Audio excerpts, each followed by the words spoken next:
इस तरह बनता है सुख के साधनों के साथ स्नेह, प्रेम और आत्मीयतापूर्ण भावनाओं के सम्मिश्रण को ही स्वर्ग कहा जा सकता है। यह स्वर्ग हमारे घर में ही मौजूद है, हम भले ही न देख पाते हों। यह स्वर्ग है दाम्पत्य जीवन का सुख। यह किसी ऊपर वाले स्वर्ग से कम सरस, सुखद और रुचिपूर्ण नहीं है। इस स्वर्ग को बनाने के लिए पति पत्नी को अपने कर्तव्यों का पालन करना होगा। हम अपने कर्तव्यों का पालन करके ही अपने घर को स्वर्ग बना सकते हैं। यह कर्तव्य कई प्रकार के होते हैं।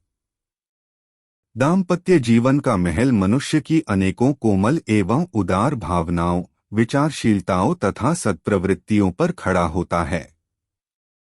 स्नेह, आत्मीयता, त्याग, उत्सर्ग, सेवा, उदारता आदि अनेकों दैवी गुणों पर दाम्पत्य जीवन की नींव लगती है।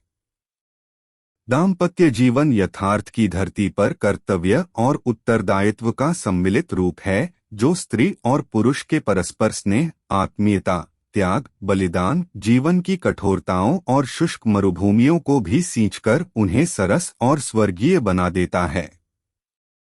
अनेकों कठिनाइयों में भी इस सम्मिलित प्रयास से पग पग पर नई आशा, नई उमंग, नई प्रेरणा जमी रहती है।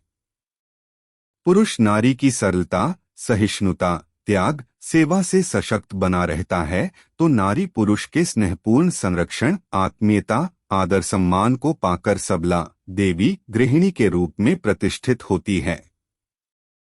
सफल दाम्पत्य जीवन के लिए परिष्कृत भावनाएं और परिमार्जित दृष्टिकोण आवश्यक है।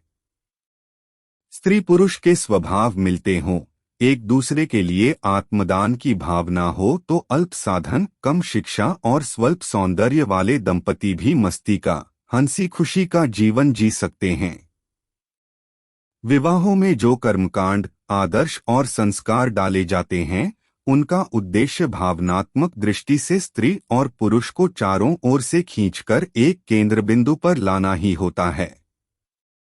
जिन घरों में उन आदर्शों पर अमल होता है, वहां आमोद प्रमोद, हासविलास का जीवन सदैव उभरता हुआ रहता है। उन घरों में स्वर्ग जैसी परिस्थितियों का रसास्वादन किया जाता है।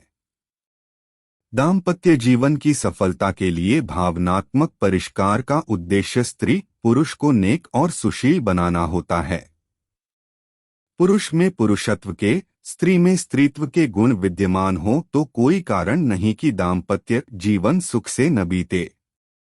अन्य सारी योजनाएं इन्हीं गुणों के विकास की माध्यम हैं। मुख्य रूप से पुरुष में शक्ति, साहस, सक्रियता और निर्भयता आदि गुणों का समावेश हो और स्त्री में कोमलता, मृदुता, दयालुता, स्नेह, सौम्यता और सहानुभूति के गुण होने चाहिए। दोनों के स्वभाव में अपने अपने गुणों का पर्याप्त स्थान हो तो प्रेम, विश्वास, आत्मीयता आदि का परिमार्जन अपने आप होता है और दाम्पत्य जीवन में घनिष्ठता बढ़ती जाती है और उनके जीवन में आनंद की कोई कमी नहीं रहती।